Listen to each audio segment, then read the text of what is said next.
Welcome or welcome back to my channel. I'm Leandra the TBR0 and I'm so excited and so proud to be providing you with 70 plus titles that fit under spooky genre blends. By spooky, I mean that one of the genres in the blending process must be a mystery, a thriller, or a horror. Not only have I just been obsessed with genre blends lately, a lot of my TBRs have been including genre blends of various forms, and I think this could be a really great staple, a video that you all could come back to, that I can come back to when I'm just looking for inspiration when the mood strikes me. But I've also been inspired because I'm one of the co-hosts in the amazing Readathon this year. It is being hosted by Bree from For Pause in a Book. It's occurring June 2024, and I'm one of the co-hosts for Team Spooky. Again, mystery, thriller, and horror.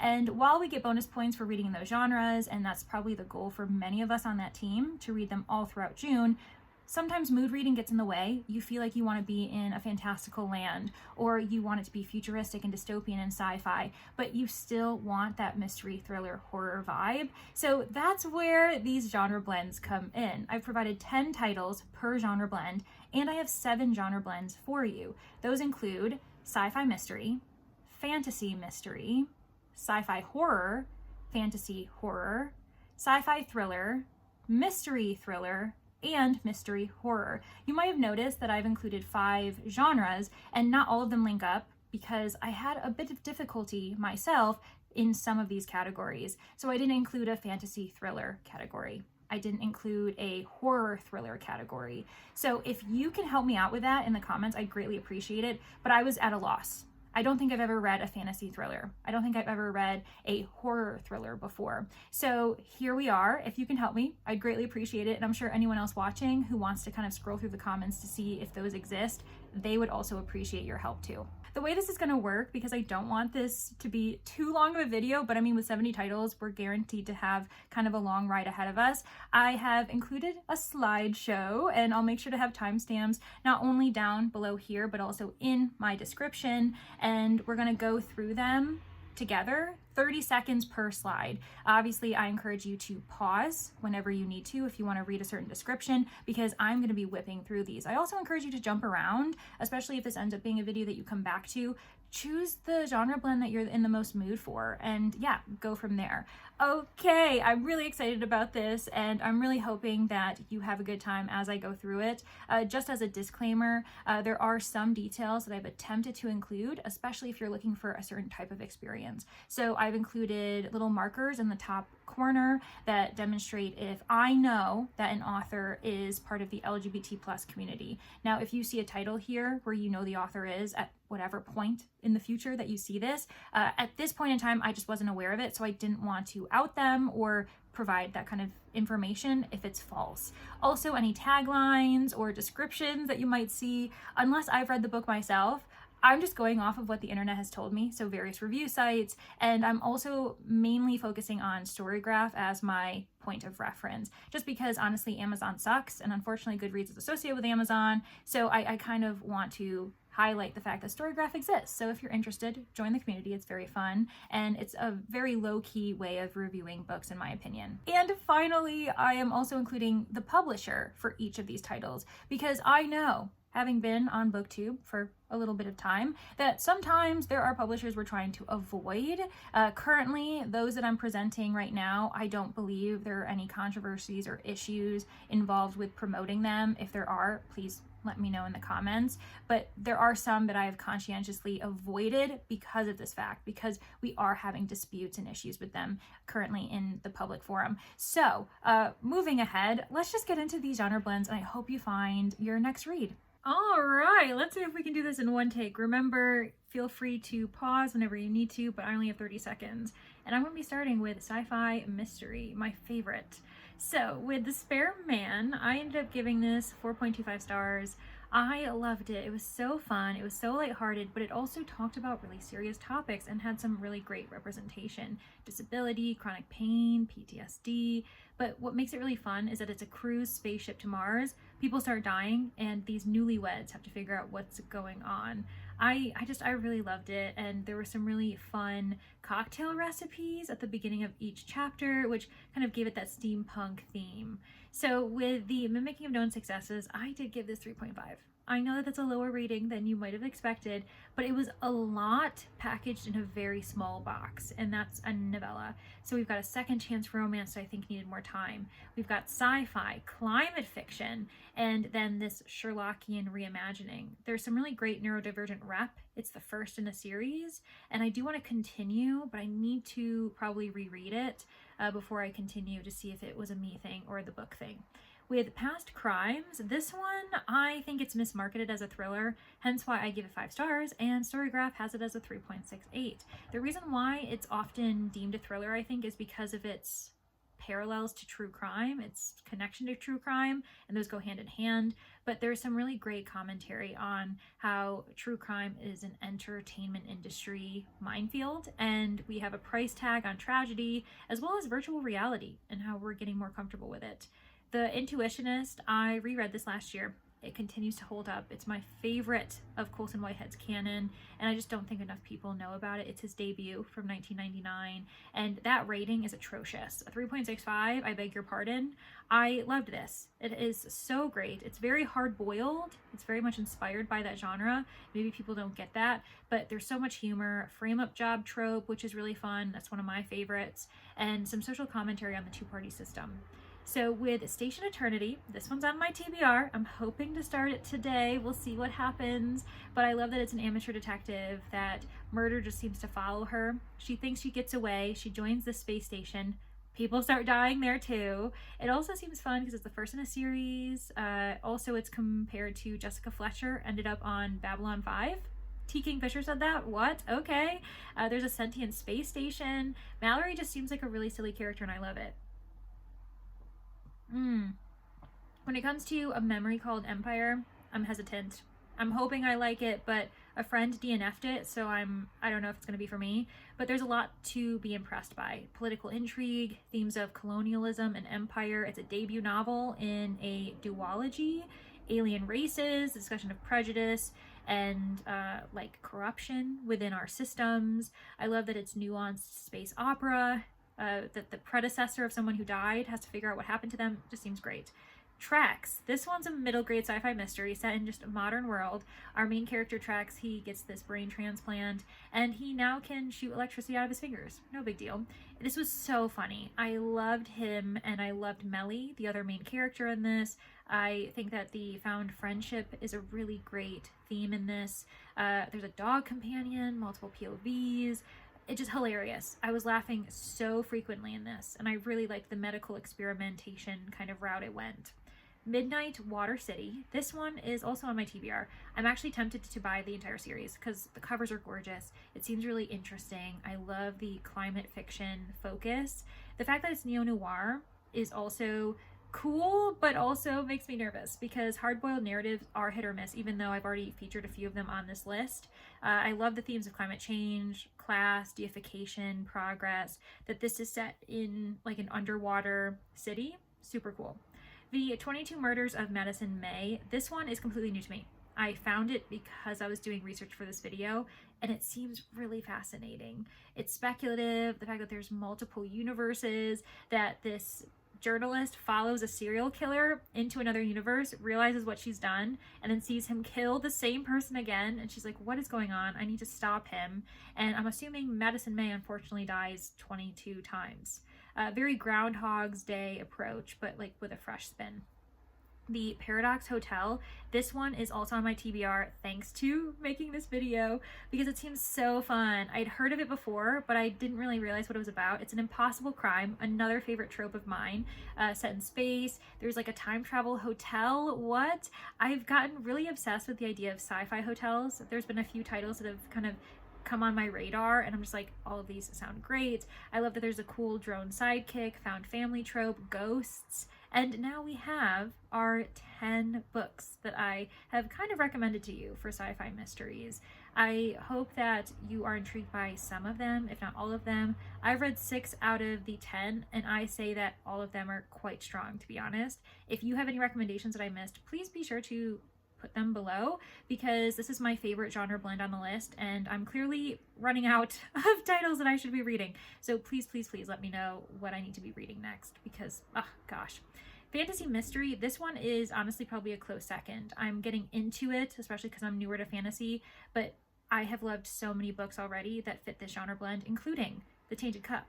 So this one is another Sherlockian reimagining. We are seeing a theme here, and I love the themes of empire, class, politics, corruption. Din and Anna are probably among the best Sherlock and Watson reimaginings that I love them to death. There's a complex magical system. I love that the flora and fauna are terrifying because of Leviathan blood, decomposing. Like, it's just such a complex system. I cannot wait for book 2 to come out. And it's also single POV. Now, The Affair of the Mysterious Letter is also 5 stars. It's also a Sherlockian reimagining. It's far lighter than the former title. So if you want something that's a bit more fun, hilarious, just kind of ridiculous, a bit absurdist, then this is the one I would recommend to you. It also parallels the Sherlock Watson dynamic and their background far closer. We've got Captain John Wyndham, we've got 221B Martyr's Walk, sort of Baker Street, Scheherazade Haas. It just, yeah, it leans into it more. Rivers of London, this one has been on my radar only recently, and I plan on reading it this month, so hopefully I enjoy it. It's an urban fantasy. It's set in modern day London, which I think is really fascinating. I also love that it's a police procedural. That's a mystery subgenre that I really enjoy, but I don't gravitate towards very often, so I think set in like a fantasy world will be fascinating. It's the first in a series. It's over a decade old, and people still love it. People say it's very British, which sounds great to me, to be honest. The Hexologists, this one was newly on my radar as well, thanks to Tennille from Purple Dragonfly. So she's a subscriber, someone who's really active in the booktube community as well, and she just, I don't know, made it sound really cool. Another urban fantasy, Gaslamp, Empire setting. We've got a detective duo, but this time they're married, and apparently it's odd couple vibes. That sounds great to me. Strong world building. The only critique, I guess, is thesaurus thumping. So there's a lot of synonyms being used. Voyage of the Damned. This one has been on my radar ever since I found out that it was going to be published in the US because it was pretty popular in the UK. A nautical mystery. I am a sucker for those. I love an underdog main character. Also, this description of a magical gay murder cruise. What? That sounds great. Close circle of suspects. A lot of representation. The only critique is that it's a bit YA apparently. Even though it's adult, it just sounds YA. So, interesting. Then we've got Magic Lies and Deadly Pies. This one's probably more magical realism than it is fantasy. I don't really know if they're different or not, but I love this series. I would actually say that book 2 is better than book 1, even though I indeed gave book 1 5 stars. It's got magic baking, a bisexual main character, there's blackmail as well as murder, definitely some murder. There's a pitbull mixed companion. There's just so much to enjoy. I really liked the lightness of it, while there's also social commentary on domestic violence. So yeah, it's just best of both worlds. Sounds weird, but yeah. Latsue, this one is young adult. It's also fantasy mystery, obviously fitting this category, but the series in itself isn't. There's a second book coming out, and it seems to lean more fantasy. There doesn't really seem to be a mystery plot going on. This one, though, seems really interesting because it's a different version of America, an alternate America. There's an ace main character, indigenous and ancestral stories throughout. It is warned that it's a slow start and like a slow pacing kind of novel, though. No One Leaves the Castle. I loved this. This is another middle grade, and it's probably the most fantasy mystery that I've ever read in my life, because we have this bounty hunter in this kingdom with ogres and other magical creatures, and a wizard is murdered in this castle, and no one can leave until the murder is solved. So we do have a Sherlock Watson duo, a lot of humor, a lot of hijinks, some breaking of the fourth wall, which I also appreciate. Warlock Holmes, A Study in Brimstone. This is actually on my physical TBR. I own it. I've owned it for years, and I haven't read it. I've been meaning to read all of Sherlock Holmes, like Arthur Conan Doyle's canon, before getting too far into these imaginings, but I think we've ripped the band-aid off. It's over. This is also satirical because Warlock Holmes is a bit of an idiot. Meanwhile, Watson is this brain of the operation. It is the first in a series. It's been compared to Douglas Adams and Terry Pratchett kind of combined, which also intrigues me. Magic for Liars. This one is fascinating. It's only on my radar thanks to this video as well. It's described as mystery thriller. and it's set in an urban fantasy world. We also have academic setting because these two sisters, one's an academic, one is a detective, one is magical, the other is not. But a murder occurs at the school, and so the non-magical detective has to come, see if she can figure out what's going on. The only critique is that there's some self-pitying going on with our protagonist, and a lot of people didn't like that. All right, now we have 10 titles for fantasy mystery. I read 4 out of 6 of these titles, and 2 are actually on my, 3 actually. 3 are on my current TBR right now. We'll see if I get to them all, but I think this is another strong list. I'm really happy with them. They're all books I really want to read, actually. And I can't really say that for all of the genre blends I'm offering today, but this seems like a really strong list. Now we have sci-fi horror. I might actually have this as a contender for what my second favorite genre blend is, because I really enjoy sci-fi horror. Case in point, Dead Silence. I gave this 5 stars. I understand it's not a perfect novel, but I loved the atmosphere. It was so fun. I loved the idea of a ghost ship. There's space travel. There's a dual timeline as far as the events that happened when they arrive at this ghost ship and the events after. We've got an unreliable narrator. She's seeing things that she shouldn't, hearing things that she shouldn't, as well as other people in the crew. It's very haunted house trope, but in space. It's also a cruise ship too, so clearly I'm a sucker for space cruise ships. Then we have Leech. This one is taking a turn. It's still sci-fi, but it's more kind of Contagion-esque. It's also set in like a wintry cold setting, secluded, it's gothic. There's a lot of body horror apparently, so just be aware. It's described as weird horror, also medical dystopian, a first-person POV, and it's set in this isolated chateau. Like that just sounds really fascinating and just very eerie as well, so I'm willing to give it a chance.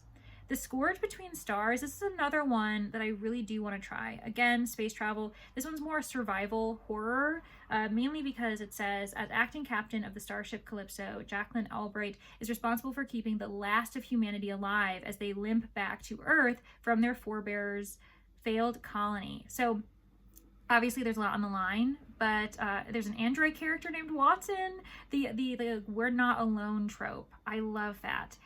The idea of like, wait, we should be alone, but we're not. Something's here with us. The Luminous Dead, this also looks really good, but it seems a bit isolating because it seems like there's only mainly like 2 characters involved. It's, again, survival horror set in a cave, like an underground setting, which I think switches things up.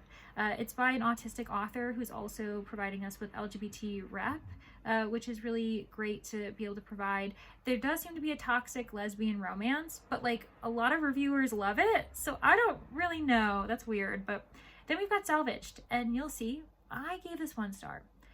The masses have culminated into a 3.58. I do know a few people who have adored this. I know someone who's given it 5 stars, which is why I'm offering it on the list, but clearly I didn't like it. There is a cast of like BIPOC and LGBT plus characters, paranoia, distrust, unreliability. It's a time-sensitive storyline, so there is a lot to appreciate. Also, the author is LGBT plus, which is great, but that wasn't a book for me. Moving on, Annihilation. I'm currently reading this, actually. So mum's the word. Not really sure how I feel about it at the moment, but it's climate fiction. And it's, again, this journal epistolary setting as far as like the narrative style goes.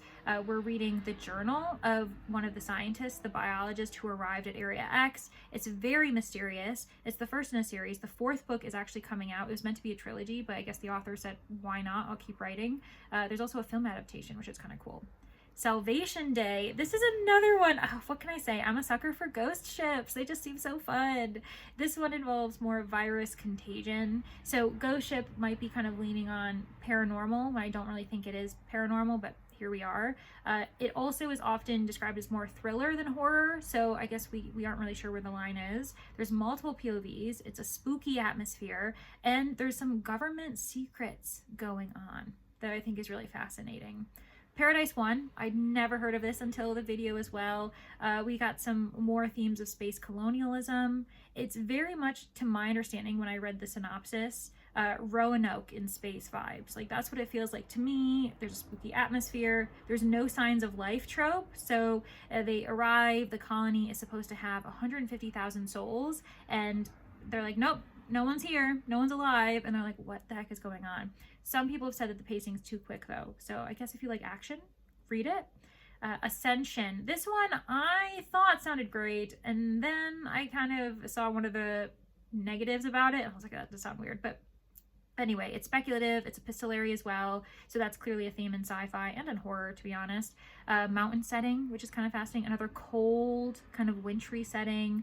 Scientist protagonist, another theme because of sci-fi. But the reason why I'm like, ugh, is because it says there's references to sex with a spouse, but the main character is addressing his niece, like in his epistolary, like letters never being sent. It's very weird.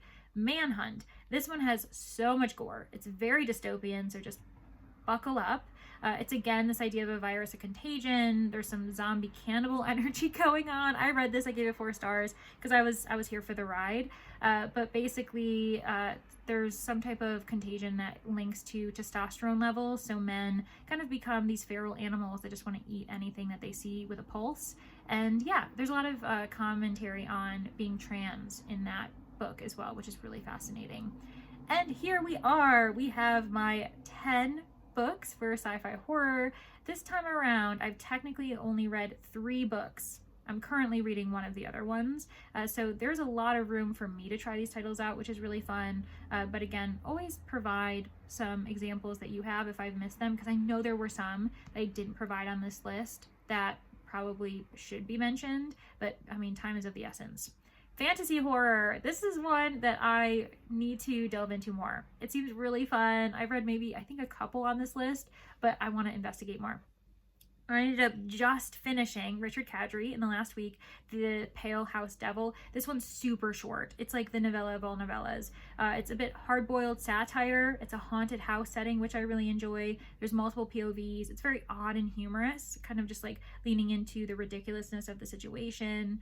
There are a lot of fantastical creatures, the suggestion of other dimensions. I had a really great time. I really enjoyed it. I want to read more by Richard Kadrey for sure.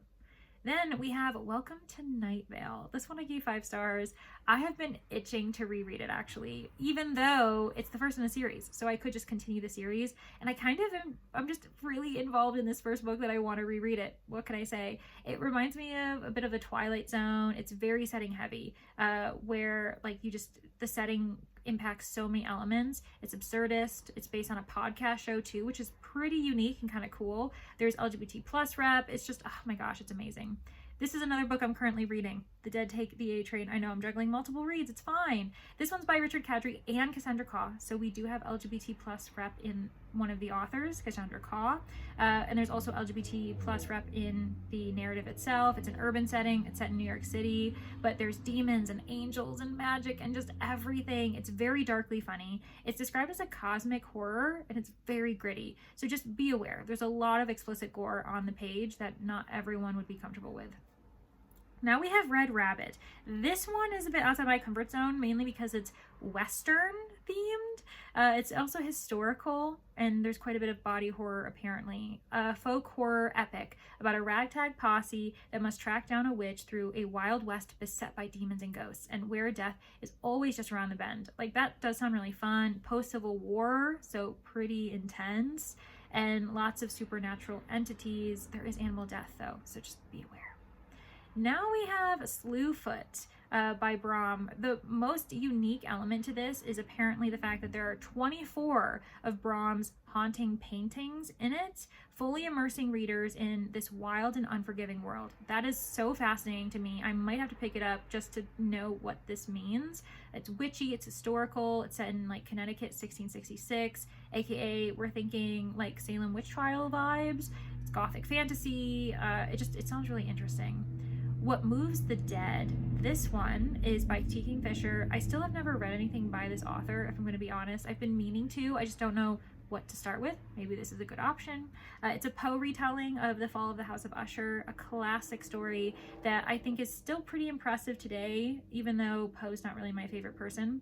It's gothic, it's a novella, it's historical. We've got a haunted house atmosphere, which clearly there's a theme. I love that. Also scary fungi. What? Oh my gosh, I love it when the flora and fauna kind of fight back. The Salt Grows Heavy. This one I gave 4 stars, I think, technically, but upon rethinking, I'm really giving it 3 just because it wasn't my vibe.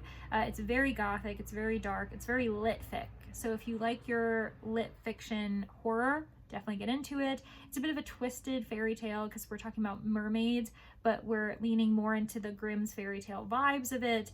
There is a lot of explicit death, especially like there's some child death, which I wasn't super comfortable with. Then we have Something is Killing the Children. Why did I include this list after? I don't know. But anyways, we've got graphic novel, like comics. There are 7 volumes in the series. It's supernatural. And basically it's got that like lone wolf, stranger comes to town protagonist. I love that. It makes me think of The Lone Dinosaur, if anyone is like a Land Before Time fan, because I still am. Adjectives used were like grotesque, creepy, all that. Someone you can build a nest in. This is another one that's doing a lot. So we have romance, but we also have horror, we also have fantasy. And the main character is a shapeshifter. It's apparently very cozy and funny, but also dark. There are some themes about toxic, traumatic families. So I guess that's like a good place to just remind everyone. I didn't provide all of the content warnings, so just double check that if you have certain content that you want to avoid for yourself. Then we've got the Haunted Forest horror. Speaking of content warnings, a gross obsession with women's bodies. I guess that's not a content warning. That's like a problematic issue that is preventing me from really wanting to pick up this book, but the premise is so cool. So we've got body horror. It's a forest setting, and it's kind of like leaning on the entertainment element of like how we kind of like to be scared sometimes. There's a gory thrill ride, a Halloween themed, which like makes them amp up their business. It's B-horror style, which is also kind of up my alley. So here are the 10 fantasy horror that are kind of just on my radar that I'm thinking about trying. The only one, like I said, that I'm kind of hesitant about is more the Haunted Forest horror, just because I'm not really a huge fan of the objectification of women. No one should be. But yeah, so let me know if you've read any of these, or if there's, again, any titles that I missed that I should be aware of. In the meantime, though, we have more genre blends to go, and that includes sci-fi thriller. This one is also super popular. This was not hard for me to find options or ones that I've loved myself, and that includes Jurassic Park. So I love this, and it's definitely because the movie's better. I have a hot take. The film is better in Jurassic Park than the book, but I don't agree with that for the movie. The book, The Lost World, is better than the film. But this is cool because it's got genetic science and a lot of discussions about moral philosophy, humans playing God trope, which a lot of us typically enjoy. The fact that it's an island setting is also really cool. We've got child characters, a fight for survival, just a lot. The Thing in the Snow, this one I ended up receiving an ARC for, and I did find it pretty fascinating, although the pacing is a bit slow and it's very much literary fiction, which isn't usually my cup of tea. It's speculative, it's satirical, it's also a bit of a psychological thriller. I compare it to like kind of combining The Office meets Gulliver's Travels vibes as far as satire goes, because it is an office setting and it is also just very self-aware of how humorous it is. Then we have My Murder. I loved this book. I gave it 4.5 stars. It's really fun. It's an interesting twist on the idea of cloning. And we also have another theme of true crime. The idea of this near future where we can clone victims and kind of bring justice in a different way. It's very darkly humorous. There's a lot of dry humor. And there's some commentary on violence towards women, on what it means to be a mother, if everyone should be a mother, and then like killers as celebrity. The Water Knife, this one is on my physical TBR too. I've had it for years, and I'm hesitant, especially because of the content warnings that I've included on this slide. So there's climate fiction, it's dystopian, it's described as hard sci-fi, so it seems like there's some hard and fast rules that they really get into the nitty-gritty of the sciences here. But basically we have water knives, aka assassins, and there's just like this huge claim for fresh water because it's really hard to get. Then we've got Goldilocks, another book on my physical TBR. I'm eyeing it up there. Oh, one day. But again, we've got climate fiction, something I love, space travel, it's dystopian. There's a diverse cast of characters. It says that it's for readers of The Martian and The Handmaid's Tale.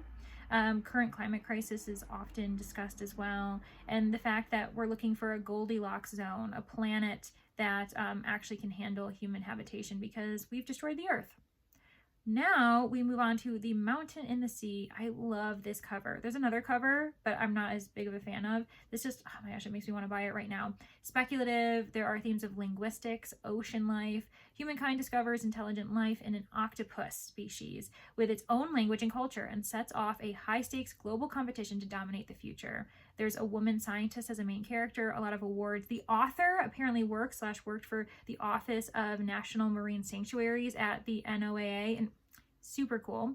The Stepford Wives, I love this. I gave it 5 stars. This is a classic that I think really holds, and even though not all elements age well as far as our discussion, our vocabulary, I'm really impressed with IR11. I think that it would have been super progressive for his time when this was published. It's psychological suspense. It's set in domestic, disturbia, I was gonna say. There's a film adaptation, more than one. A lot of mentions of like feminism and like, I don't know, I just found that really interesting.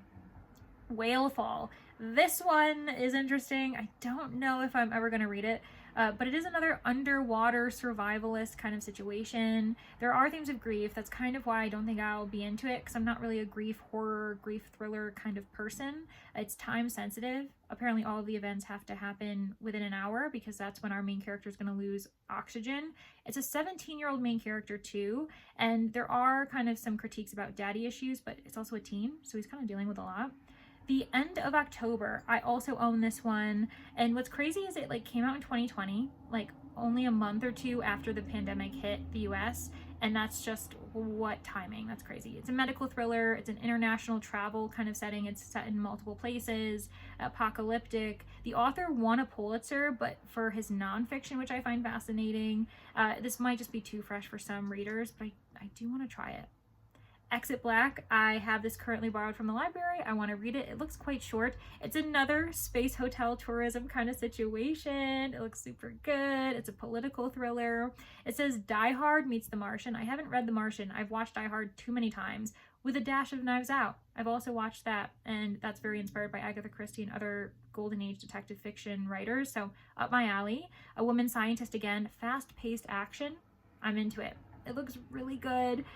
So yeah, those are my 10 sci-fi and thriller recommendations for you. As you can see, I am again kind of slowly getting to the point where I'm recommending books that I haven't read myself. I've only read 4 of the books on this list, but there are 3 that I currently have in my possession, or I've been meaning to read 4 actually. So, you know, I guess I'm kind of an expert, but kind of not. I'm allowing myself to dream to eventually be able to read all 70 of these books one day. Now we're going to go into mystery thriller. This one I've read so many in, actually, mainly because I've attempted to be a thriller person, and I don't know. Well, we'll see how it goes. The jury's still out. The Manor House, my rating is to be determined. I read it recently. I'm doing it for a video, so I can't tell you my thoughts, but I can explain the plot to you. It involves affluence. It's a domestic suspense kind of thriller. There's multiple POVs, and there's some super short chapters, like 80 plus chapters, I remember. And we're following something like 7 or 8 different POVs. So it's a lot going on. It's definitely more mystery than thriller because we're trying to figure out who murdered this man. All the Wicked Girls, this one is not really available in the US, which is really sad. I read it back when I was living in Belgium. I adored it, obviously. This is a southern crime, so it's a rural setting, small town. I believe, yeah, it's set in Alabama or Georgia. Yep, Alabama. Read the slide, Leandra. There's a storm brewing, storm of the century, and this one teen of a twin set, she goes missing, and her other twin has to basically put it upon herself to find out what happened to her sister. Radiant Heat, I read this last month. It took me forever, mainly because I was juggling it at the same time with The Dry. Both are set in Australia. Both involve bushfires and climate change, and I was like, I can't be reading it at the same time. I ended up giving it 3 stars. I think that it could be a 5-star for other people. There just were some elements that I got frustrated with. It's a dual timeline, single POV, I'm pretty sure. I could be wrong. I don't know. I just wasn't paying attention to that detail. It's a debut author too, which I think we should support because I could totally see myself picking up more by her.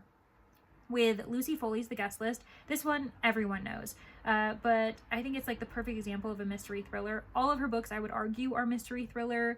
This one, though, is set on an island. There's a wedding setting. It's like an island off of Ireland, multiple POVs. We're juggling multiple timelines as well. This is another, again, like mystery more than thriller, and we just like got this huge cast of characters that are all flawed, and I just remember I really appreciated the narrative styling of this. And Then There Were None. This one is a classic. There are multiple adaptations out there in movie and TV show format. Another island setting. Agatha Christie, she is another person who is pretty strong when it comes to handling the mystery thriller elements. She's prolific at this point. What's really unique about this one is that it's like a nursery rhyme kind of inspired mystery. People just start dying left and right, and you need to figure out who the killer is before everyone is dead. Midnight at the Bright Ideas bookstore. This one was on my shelf. I don't really remember why I bought it, but a couple years ago I finally read it and I was really impressed. It's a biblio mystery, meaning that it involves like books and literature, and that's because it's set at this bookstore. This is a debut author. It was set in Denver, which I also think is kind of fun, so an urban setting. Basically, we have a lone survivor character back when she was a child, and now her history, her past is kind of coming up to follow her when there's a death at the bookstore. A Good Girl's Guide to Murder. This one is young adult, one that so many people have read and so many people love. Like the number of reviews that this book has, and it still has a 4.31 star rating, it's really impressive to me. I need to get to it because I haven't read it myself. It's a debut author, first in a series that again is super well loved. It's an academic setting, closed case kind of situation that needs to be reopened because maybe the right culprit is still out there, and a very twisty surprise ending apparently. Then we have 8 Perfect Murders. I own this as well, but I've been hesitant to read it, mainly because it's inspired by 8 very real classics in the detective fiction kind of thriller set, and I've only read a handful of them, so I'm kind of waiting to read it until I've read all of them. I know that sounds silly, but I've heard that there are spoilers, so if you haven't read these books and you plan to, you will be spoiled for them. But also an homage to classics, another biblio mystery. I mean, it seems really fun. Jane Shimalt, I don't know how to say her name, Shimalt, The Playground. I gave this 4 stars. I can't remember when I got this, but I really ate it up. I was so obsessed. I think it's because when I read a thriller, domestic thriller is my cup of tea. It's a London setting, it's psychological, multiple families are involved. There is some diversity in the cast. I would argue that it's perfect for people who love Liane Moriarty, because I could totally see some similarities to that, and it's a very domestic drama for sure.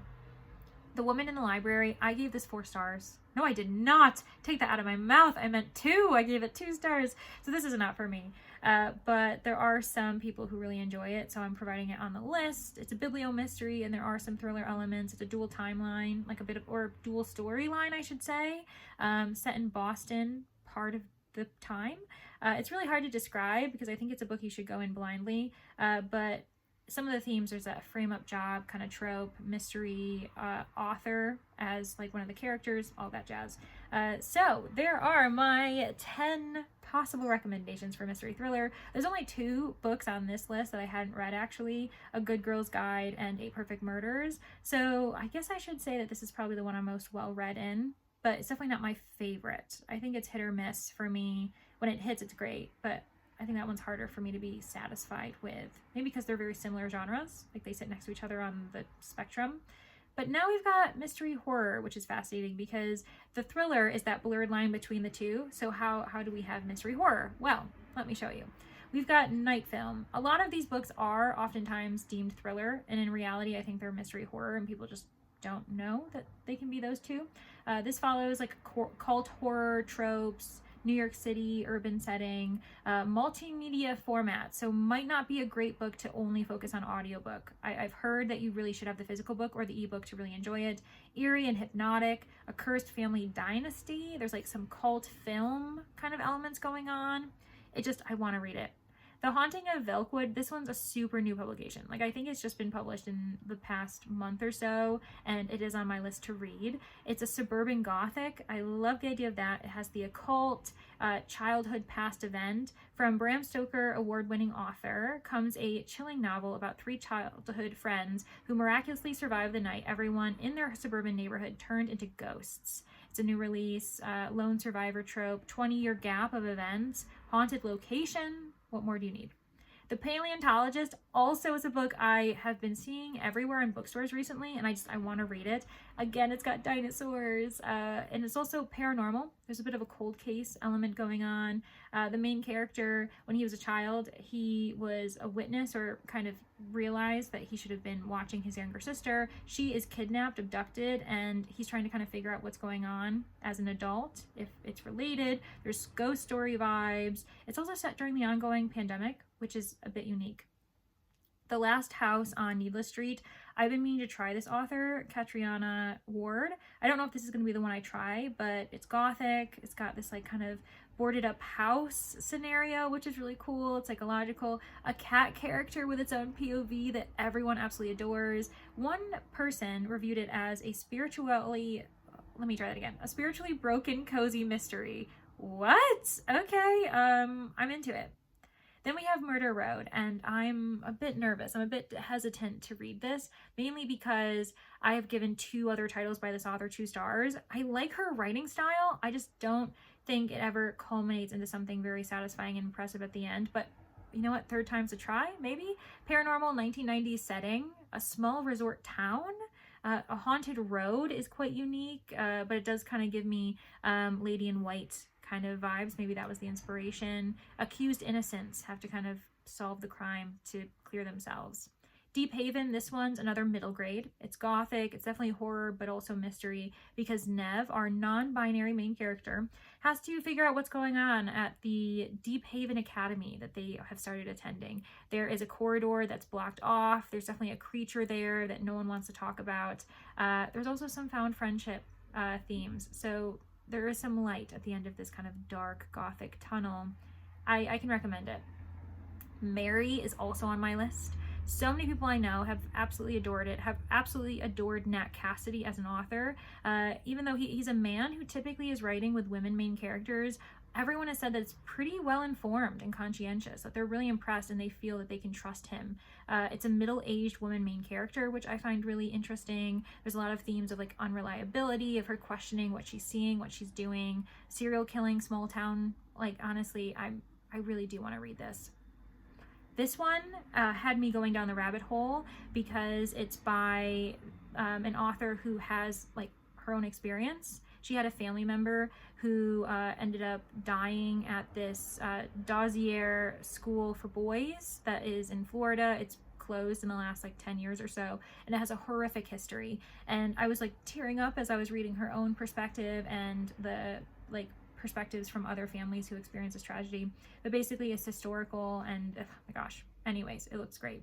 Chasing the Boogeyman is set in 1980s. It's like a summer setting too, serial killing, true crime, metafiction, in the fact that it was inspired by real events that the author, Richard Chismar, kind of was semi like adjacently involved in. Like, I don't know, he was affected by it, I guess. A small town setting. It's the first in the series. The second book I think has come out, or it's about to come out. I just bought this, so I'm really hoping it's good, because that's gonna suck if it's not. Mr. Magic, it's the final book. I remember this is the final slide. So we made it to the end. Fantasy paranormal, a remote setting, cultish vibes. Kirsten White is also the author of Hyde. I've been meaning to try her. I just don't know which book to try. Diverse cast of characters. This was also a nominee for Best Horror. It just came out last year, or maybe sometime around there. And I like the idea of it being this like children's show, and there being some like eerie backstory as to like why it existed, what's happened. I don't know. And we have our 10 mystery horror recommendations, and there are just so many that I want to read.